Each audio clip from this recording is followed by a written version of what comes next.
How could I have just sat through it? What have I just seen? I believe that the last few years of my life were cut short. This was a rough, unpleasant game to witness. Additionally, they were defeated. Everyone anticipated a different kind of narrative when the Indiana Fever took the court against the Los Angeles Sparks on Saturday night. A normal game swiftly evolved into another WNBA refereeing debacle. Incapacity, and this time, there was no denying the proof.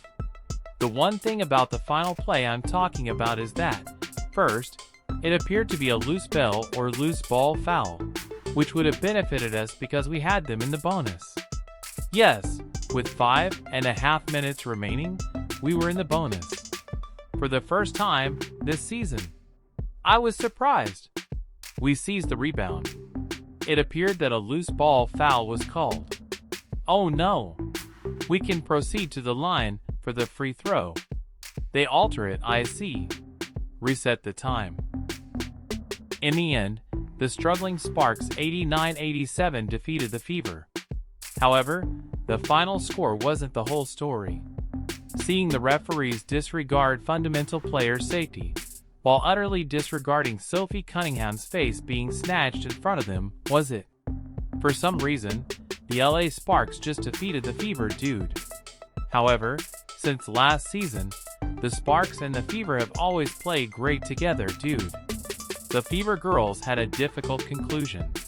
Only a few dubious shots and missed free throws. Man, I could have had that. Close game. I'm not even angry. Man, the intensity is there.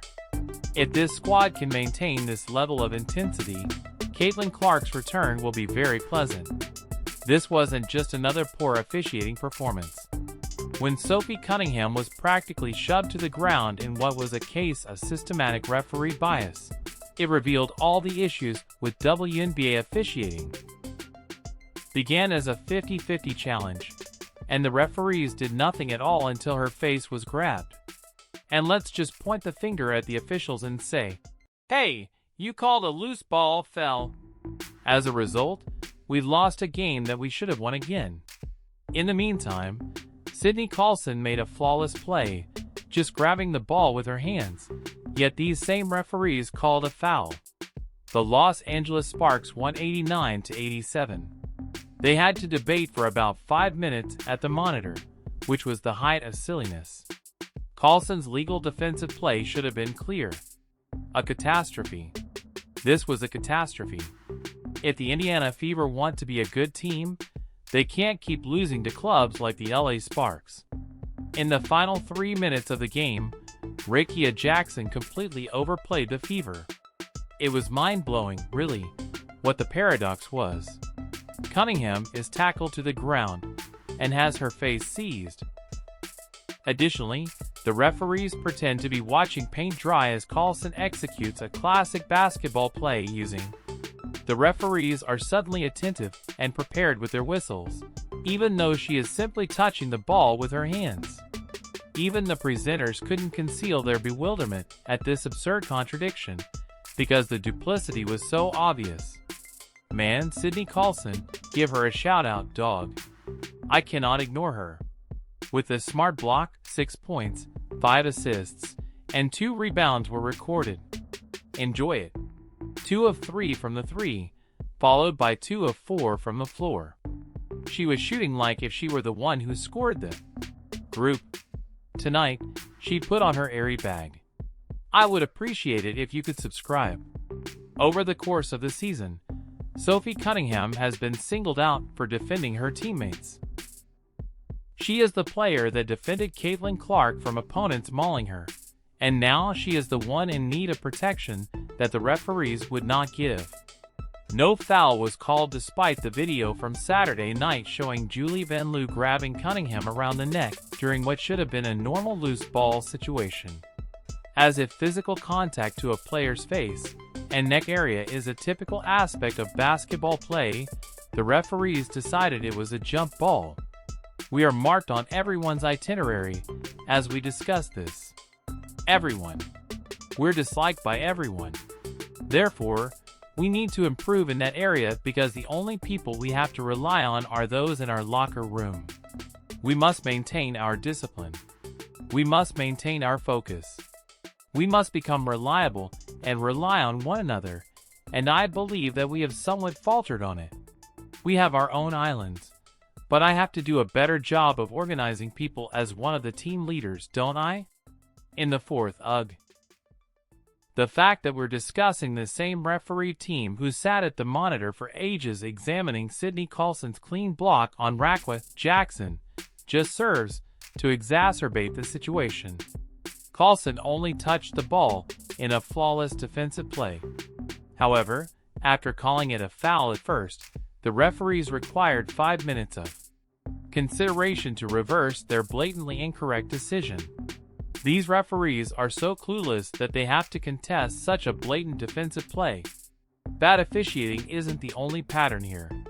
Some gamers are protected while others are left open to attack due to selective enforcement. Immediately after Cunningham's face is seized, the referees become selectively blind. However, they're prepared to call the whistle before you can blink when Coulson makes a clean defensive play. The Indiana Fever have been suffering from this unfair treatment for a long time. Saturday night was the most obvious illustration to date this season. Because she lacked the size with Raquel Jackson, they put Lexi Hall in the starting lineup, and she spent the entire night attempting to get charge calls. I could therefore see why she was acting in this way and attempting to get Raquel into trouble. It was shrewd. However, you never flop on that final play and allow the referee to call the game. Man, you never falter when it counts. I apologize. No, I didn't. When you consider that the Fever fell to the Los Angeles Sparks, the ridiculousness reaches its zenith. One of the worst WNBA teams this season, literally. With a 513 record going into the game, the Sparks had the second worst record in the league. This club has had a difficult season overall. However, they were able to overcome the Fever in large part because the referees made phantom calls on clean plays and refused to declare clear fouls. For this game and everything else, Caitlin Clark was absolutely necessary. The pundits who claimed that the Indiana Fever would be better off without Clark have been shown to be utterly naive. The game made it clear how much they were missing their superstar. The Fever would have most likely won this game handily if Clark had been healthy and on the floor. Instead, without their finest player, they have to fight the referees and their opponents. Let's highlight the obvious here. Many people made the statement, "Officially we can. Peace be with you. Rest in peace, Tombstone Pile Driver, Undertaker." The idea that Caitlin Clark is not necessary for this squad to succeed. ESPN, are you listening? We can now formally pile drive that bullshit. You're either not watching or don't know what you're watching if you can't see how severely limited the Indiana Fever's offensive is without CC, a female. The Indiana Fever are currently at 99, but they are most likely 10 against the officials since they simply refuse to make any decisions that don't suit them. Each and every the game turns into an uphill battle in which they must defeat not just their rivals, but also institutionalized bias from referees, who appear intent on making their lives as tough as possible. You can tell the system is flawed when your side must employ challenges on clear calls without any defense against violent plays. In the first quarter of the game, Sophie Cunningham was diving for a lost ball when Julie Van Loo grabbed her around the neck. The contact was unneeded, purposeful, and obvious. This was a clear foul with the potential to get worse, and any qualified referee would have called it that right away. Rather, these inept authorities pretended nothing had occurred and referred to it as a jump ball. Even worse, after Cunningham was seized by the neck, they exhibited little concern for her safety or welfare. Sydney Coulson's clean block was unduly penalized, and Sophie Cunningham is unfairly singled out. The Fever had to contest an evidently strong defense after the referees ruled a foul on Coulson's lawful defensive action.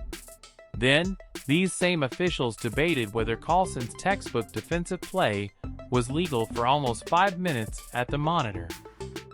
Consider the message this conveys. Take a player by the neck and face. No issue. Go ahead and play. Use the right technique to make a clean defensive play. It takes a few minutes of video review to get that foul right.